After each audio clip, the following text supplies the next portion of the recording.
He thought he was humiliating a cashier on a slow Tuesday afternoon. He didn't realize he was standing on a fault line, and that one quiet "I quit" would travel all the way to legal, straight through the lease, and bring the entire branch down with it.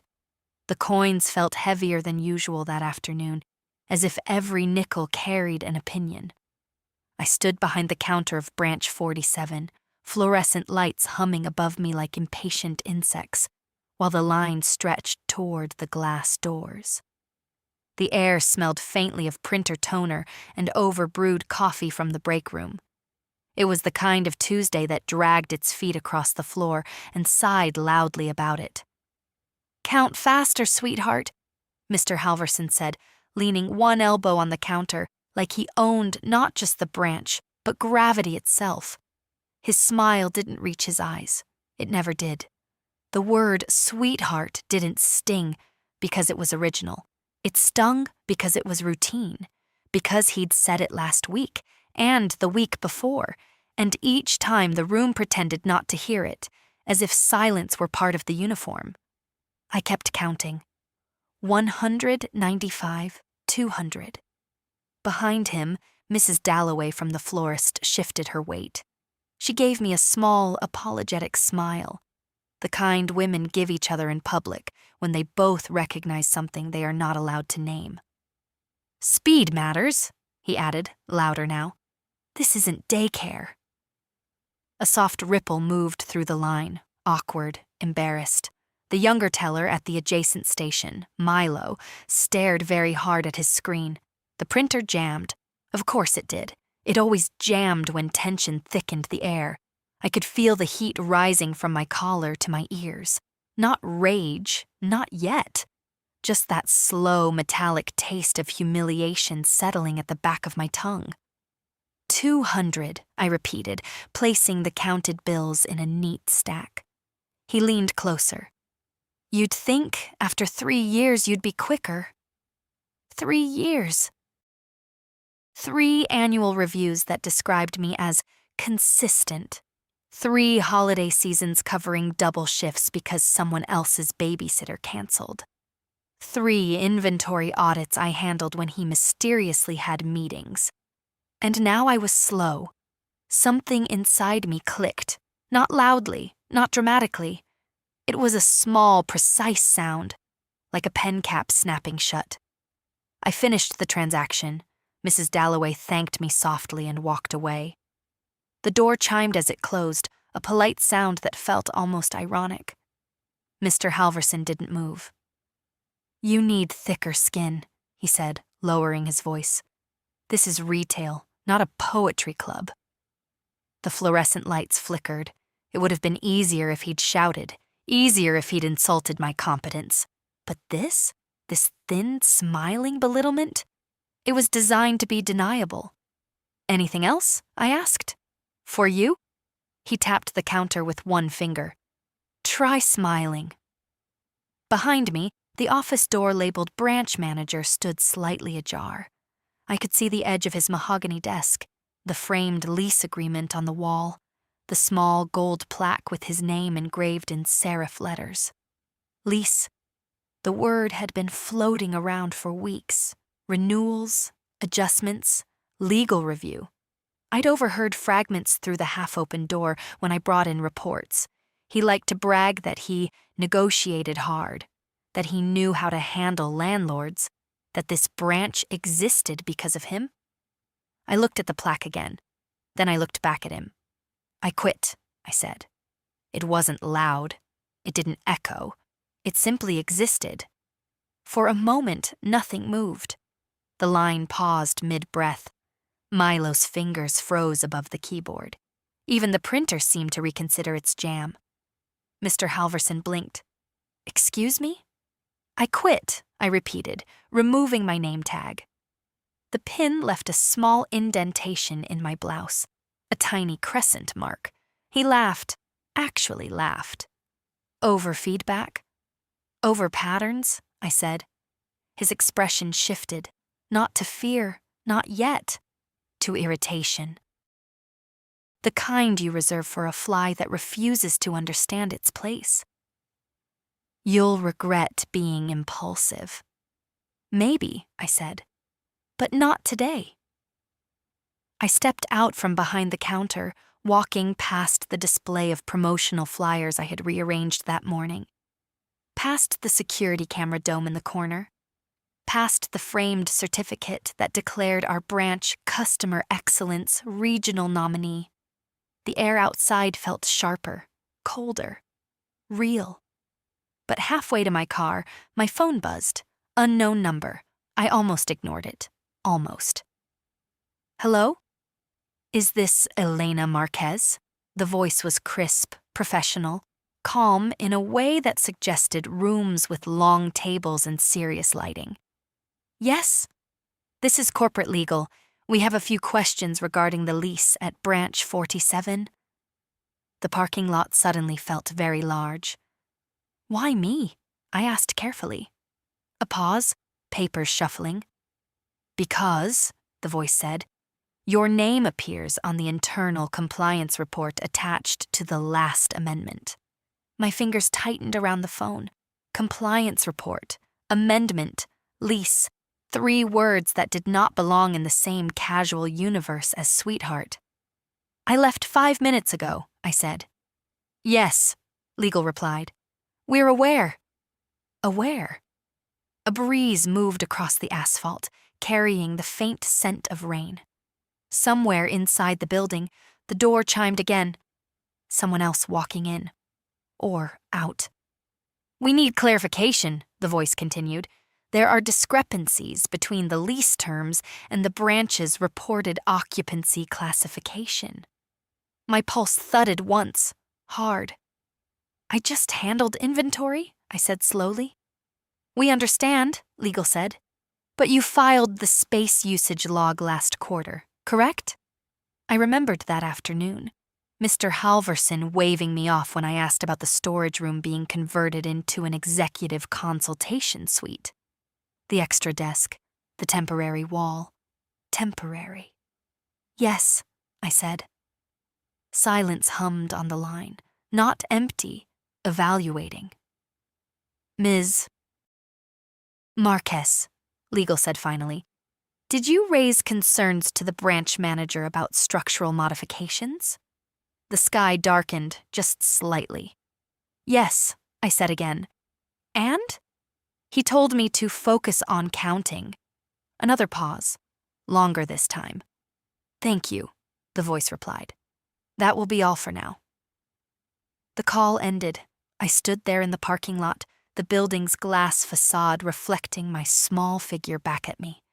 Inside, through the window, I could see Mr. Halverson pacing, his gestures sharper now, his smile gone. He picked up his phone. For the first time in 3 years, I wasn't the one bracing. I didn't know what legal would find. I didn't know what the lease actually said. I didn't know how far a compliance report could travel once it left a branch office. But I knew one thing. Somewhere between Sweetheart and I quit, a thread had been pulled. And if you've ever watched a poorly secured seam unravel, you know, it doesn't stop where you expect it to. What corporate legal would uncover in that lease wasn't a clerical detail. It was a trigger. And once pulled, it would not go quietly. If I had stayed silent for 1 more week, none of this would have surfaced. But I didn't. By Wednesday morning, the story had already shifted shape. I hadn't planned to wake up before my alarm, but anxiety has its own punctuality. My phone lay on the nightstand, quiet and heavy with possibility. For a moment, I considered pretending none of it had happened, that I'd imagined the call from legal, that Branch 47 still hummed along without me, fluorescent lights flickering over polite humiliations. Then, my screen lit up. 3 missed calls, 1 voicemail, corporate legal. I sat up slowly, the room cool and gray with early light. Outside, the city stretched and yawned into another workday. Inside, my pulse beat with the steady rhythm of consequence. I pressed play. Ms. Marquez, the same measured voice began. We need a brief statement regarding the lease amendment signed in Q3. specifically the change in declared square footage usage within the branch. Declared square footage? My stomach tightened. The storage room, the temporary wall, the executive consultation suite. I remembered the day Mr. Halverson had asked me to adjust the space usage log. Just reclassify it, he'd said, not looking up from his screen. It's internal. Internal, as if walls didn't affect rent, as if square footage were decorative. I'd hesitated then. I'd even sent a clarification email. Polite, neutral, archived. Now that memory flickered like a lighthouse in fog. My phone buzzed again. This time, Milo. "Elena," he whispered when I answered, as though the walls might be listening.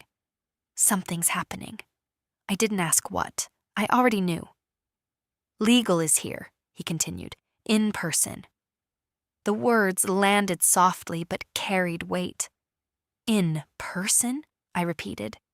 There in the manager's office, 2 of them, laptops open, they asked for the lease binder.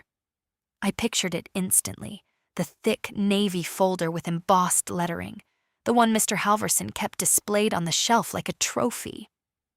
"What are they saying?" I asked. Milo lowered his voice even further. "They keep asking about the structural modification and the occupancy classification and why the branch floor plan doesn't match the filed amendment." Floor plan. My heart skipped, not from fear, but from something sharper.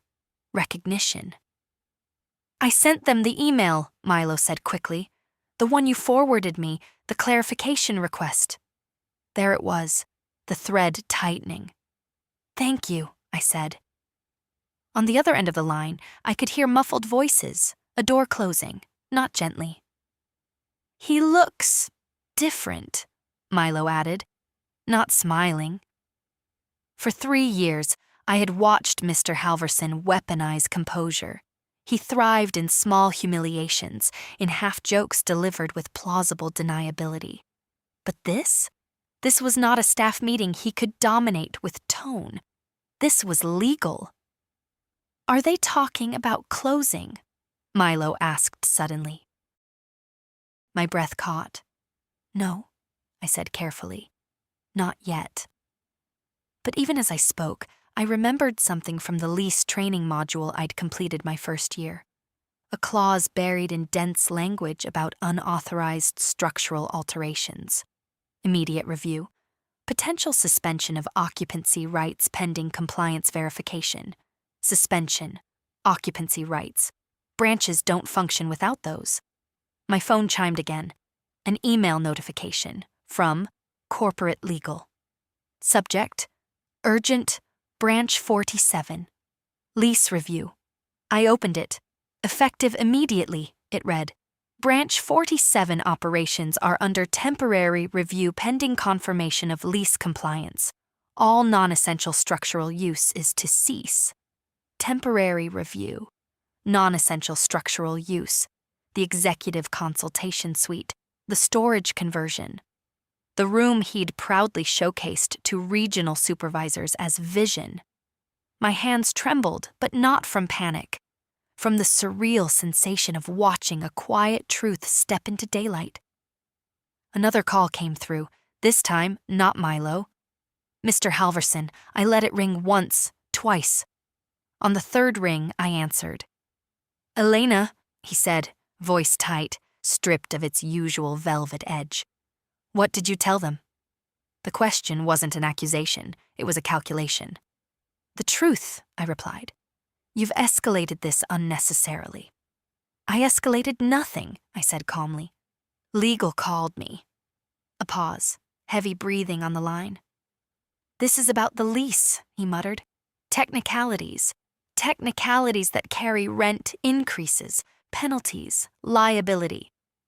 "Did you alter the space classification?" I asked. "That's not the point." "It was exactly the point." "You're overreacting," he said, but there was no conviction in it now. Only strain. Through the phone, I heard a knock, a voice in the background. "Mr. Halverson, we need clarification on the amendment signature." His tone shifted instantly. Polished, controlled. "I'll call you back." The line went dead. I stared at the blank screen, feeling something unfamiliar settle into place. Not triumph, not revenge, balance. By noon, Milo texted again. "They've asked everyone to step out of the branch floor." The image hit me with cinematic clarity. Employees gathering on the sidewalk, customers turned away, the glass doors reflecting confusion. The Navy lease binder carried out like evidence. "Is it closed?" I typed. 3 dots appeared, paused, disappeared, reappeared. "Yes." Just that. "Yes." A second message followed. "Temporary, but they said until further notice." Further notice. That phrase holds space for outcomes no one wants to name. I stepped onto my balcony. The city below pulsed with ordinary life.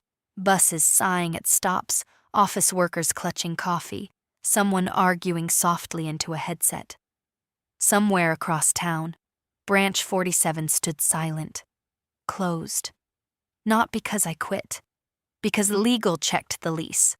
The realization moved through me like a quiet storm. All those afternoons of smile more, all those dismissals of compliance as bureaucracy, all those assurances that he handled it. He had handled it, just not correctly. My phone buzzed one last time that day. Corporate legal again. "Ms. Marquez," the voice said, "thank you for your documentation. Your clarification email significantly assisted our review." Significantly.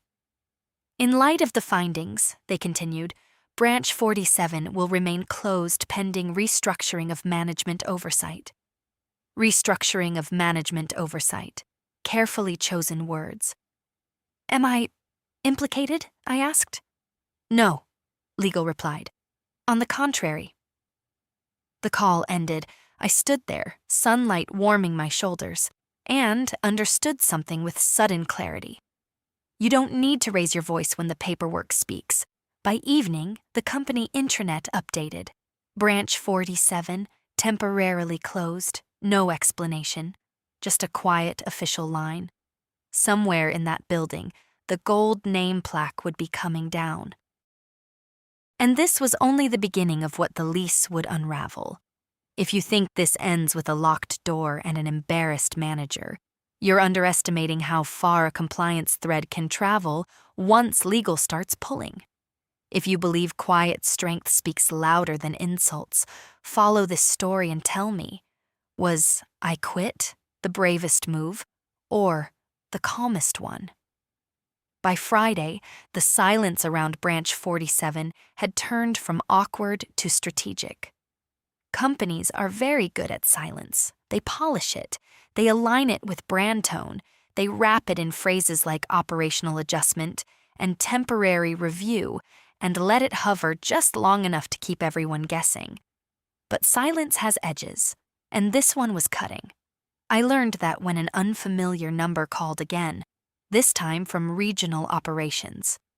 "Ms. Marquez," the woman on the line began, her voice smooth but brisk. "We're conducting a broader review of branch-level compliance documentation. Your name has surfaced repeatedly in reference to accurate reporting." Accurate reporting. The phrase sounded almost radical.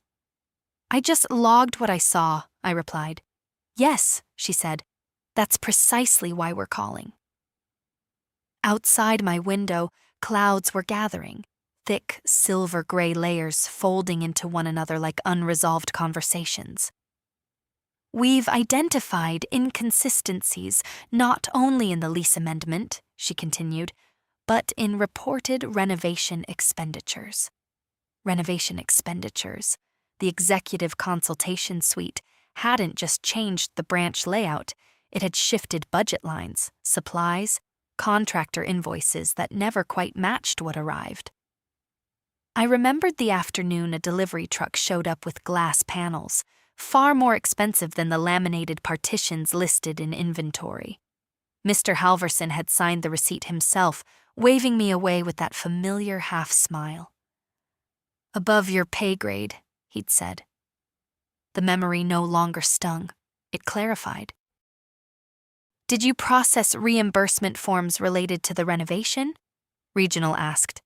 Yes, I said, but I flagged 2 discrepancies. A soft tapping sound came through the line. Keyboard strokes. We see that, she replied, and your flags were overridden. Overridden, a small word, a large shadow. There was a pause, not uncomfortable, but heavy with recalculation. Ms. Marquez, she continued, we're restructuring management oversight at Branch 47 effective immediately. An interim director has been appointed. Interim, which meant someone had been removed. The air in my apartment felt thinner, charged. Has Mr. Halverson been reassigned? I asked carefully. Another pause. He is currently under internal review. Under internal review. No dramatic firings, no slammed doors, just process. Quiet, thorough process. When the call ended, I sat back and let the weight of it settle. Not triumph, not vindication, but something steadier. Gravity returning to its rightful direction. Later that afternoon, Milo called again. His voice carried a strange mix of awe and disbelief. They changed the locks, he said. I blinked. Already? New security code, corporate rep on site. They took down his name plaque. There it was, the plaque. For 3 years it had gleamed behind his desk, catching light from the window as he leaned back and dispensed advice disguised as condescension. Now it was gone. They're auditing everything, Milo continued. Inventory, budget reports, even archived emails. Archived emails. My stomach tightened, not from fear, but from the realization that truth leaves trails, time-stamped, searchable trails. People are talking, Milo added. Apparently the lease violation triggered a broader compliance sweep across multiple branches. Multiple branches. The thread had traveled. The sky outside finally broke, rain sliding down the glass in steady, unapologetic lines. It felt fitting, a washing away, a quiet reckoning. That evening, my inbox chimed again. From Corporate HR. Subject, Opportunity Discussion. Branch 47. I hesitated before opening it. We would like to formally thank you for your diligence and invite you to discuss potential leadership placement within the reorganized branch structure. Leadership placement, the words shimmered on the screen, not as a reward, as recognition. I thought back to every smile more, every dismissal, every time my precision had been labeled as slow. Turns out, precision is only inconvenient to those cutting corners. My phone buzzed again, this time with a forwarded internal memo from Milo. Effective immediately, it read. Branch 47 will remain closed until full compliance verification is completed.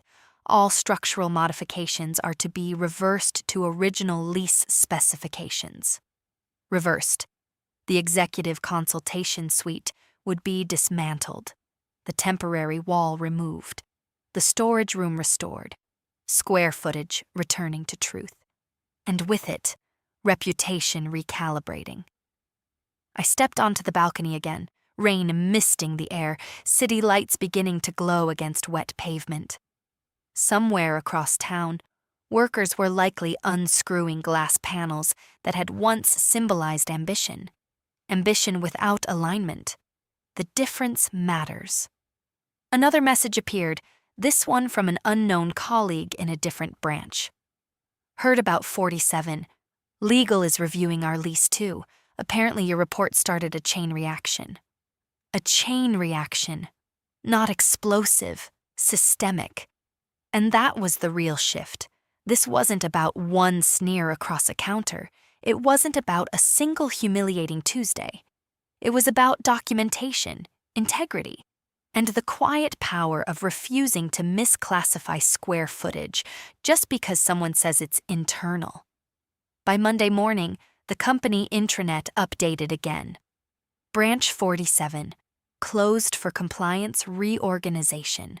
No manager name listed, just the branch number, clean, neutral, official.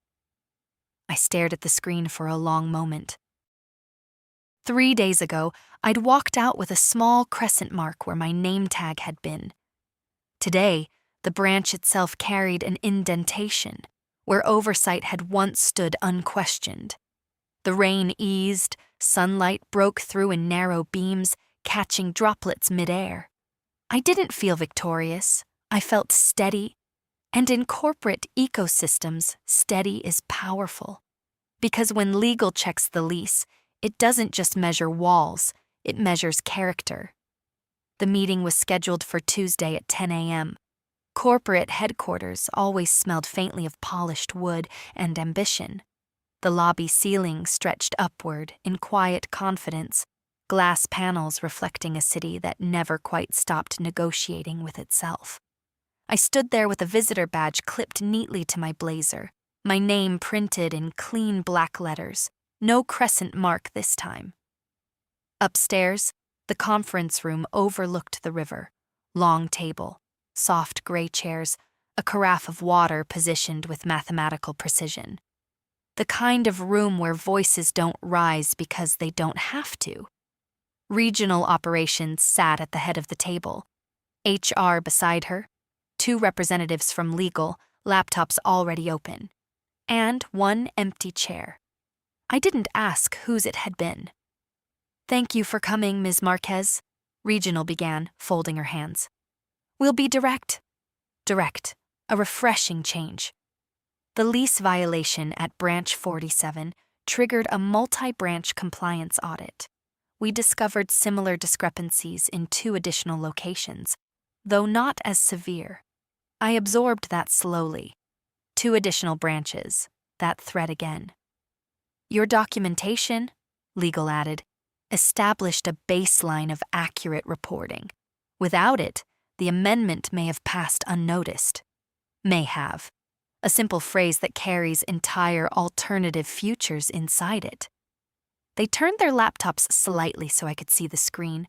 Floor plans side by side, original lease layout versus modified configuration, highlighted sections, timestamps. Facts are quiet. That's why they're dangerous to those who distort them. "We've concluded our internal review," HR said. "Mr. Halverson's management contract has been terminated." Terminated.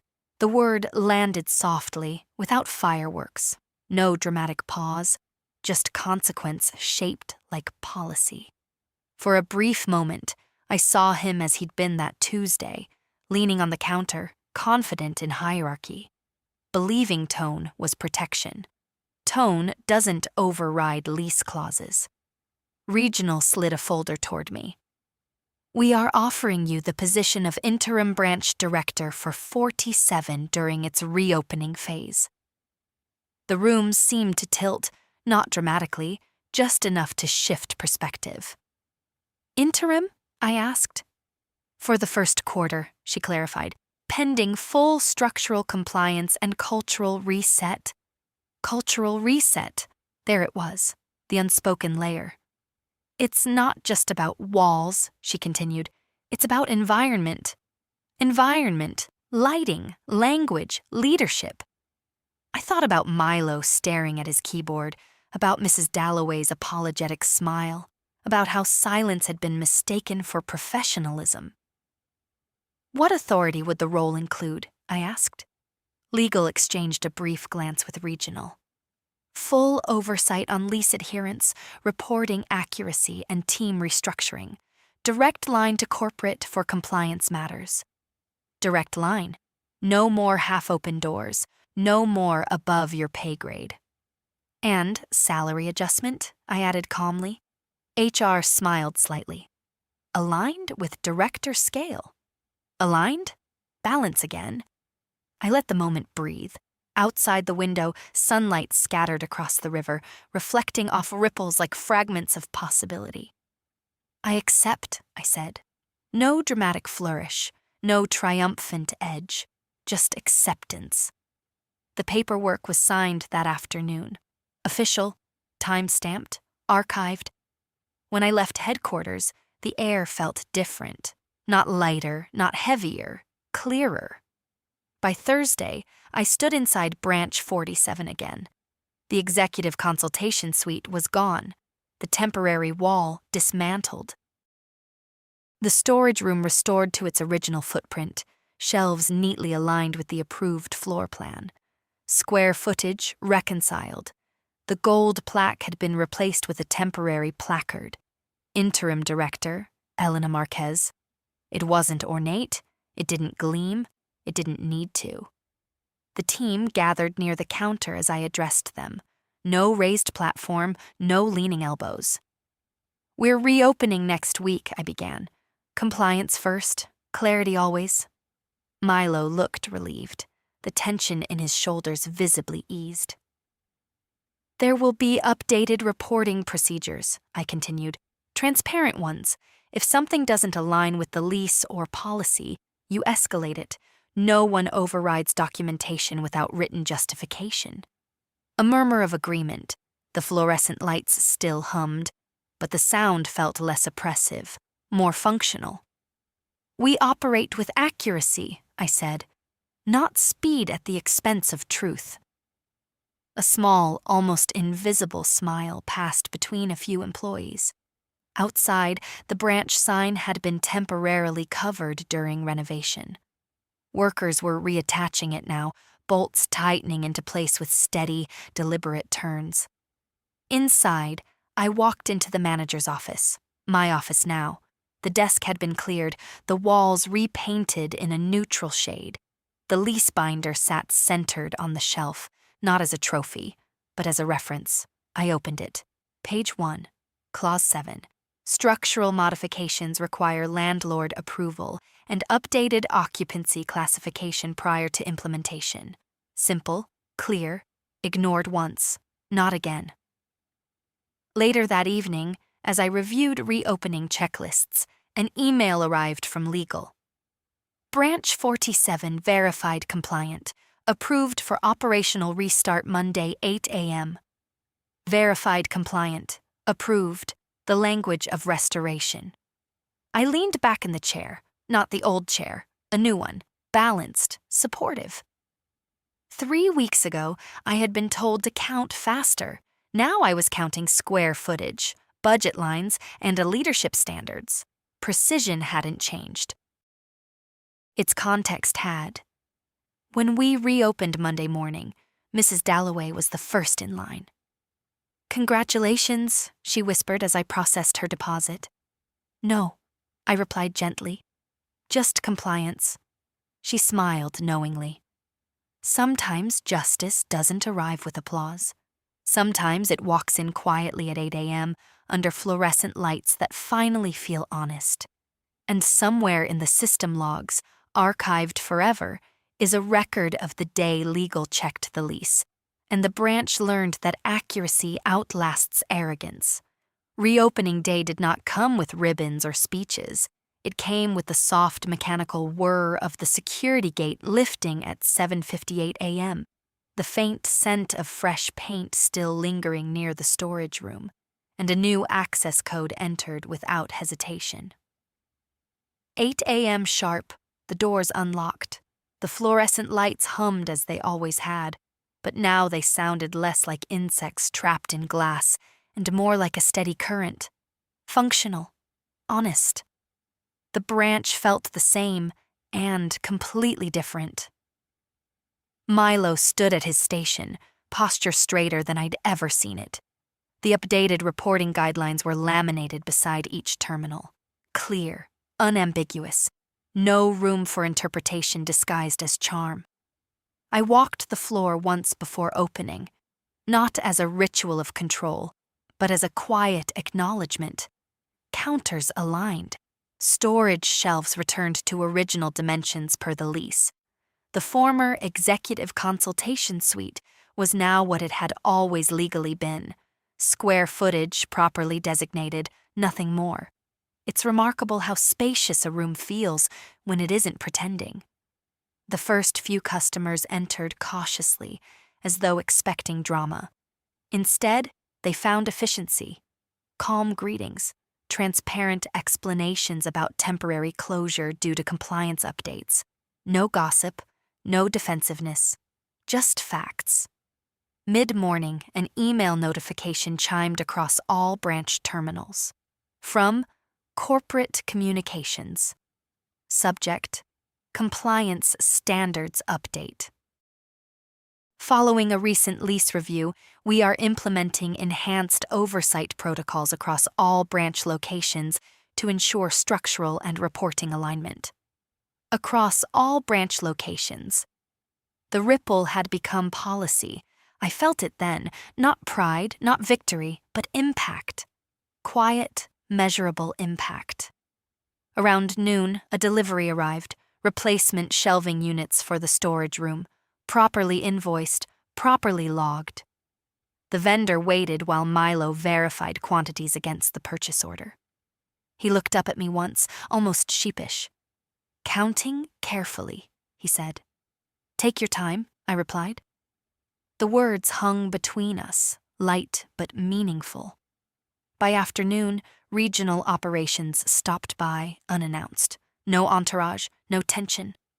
She walked through the branch slowly, eyes scanning details, not hunting for flaws, but confirming alignment. "Feels different," she said finally. "It is," I answered. She paused near the counter where it had happened. The sneer, the word sweetheart, the small snap of resolve. "You understand," she said, "this wasn't just about the lease." "I know," I replied. "It was about what gets normalized when no one checks the paperwork. When tone replaces transparency. When charm masks deviation." Before leaving, she added quietly, "We're using Branch 47 as the model for cultural reset." Model. The word settled gently. After closing that evening, I remained alone in the office. The sky outside burned orange and rose before fading into dusk. I opened the lease binder again, not because I doubted it, but because I respected it. Clause by clause, it outlined expectations, boundaries, consequences, not punitive, protective. There's something reassuring about clearly defined edges. My phone buzzed with a message from an unknown number. It took a moment to recognize it. Mr. Halverson. "I hope you're satisfied," the message read. No greeting, no signature. I stared at it for a long time before typing a reply. "I hope you understand." I didn't elaborate. Satisfaction implies revenge. This had never been that. Understanding is different. It lingers. It reforms. A few minutes later, 3 dots appeared, then disappeared. No response followed. Outside, the branch sign glowed steadily against the darkening street, not brighter than before, not louder, just steady. The next week passed without incident. Audits cleared, reports submitted on time. The team began suggesting improvements proactively, small operational refinements that would have once felt risky to voice. The atmosphere shifted from guarded to engaged. One afternoon, Mrs. Dalloway returned with a bouquet, white lilies tied with a simple ribbon. "For the branch," she said. I placed them near the counter, where their scent softened the sterile air just enough. As customers came and went, I caught my reflection in the glass doors. Same face, different posture. The crescent mark from the old name tag had long faded, but its memory hadn't. It was a reminder of how small moments tilt trajectories. Late Friday evening, corporate intranet updated one final time. Branch 47, fully operational, compliance verified, no footnotes, no qualifiers, just operational. It struck me then how unremarkable the word looked, and how powerful it felt. Weeks ago, someone had leaned across this counter and measured my worth in speed. Now the system measured performance in accuracy, Count faster, sweetheart. The phrase had been meant to shrink. Instead, it revealed. Because when legal checked the lease, they didn't just close a branch, they recalibrated it. And in doing so, they recalibrated me. Not louder, not harsher, just aligned. Sometimes the strongest response isn't retaliation, it's documentation, patience, and the quiet confidence to let the structure speak for itself. The lights dimmed automatically at 8:05 p.m. I locked the door, stepped into the evening air, and watched the reflection of branch 47 settle into the glass. Solid, compliant, steady. Count carefully. It turns out that's what really matters.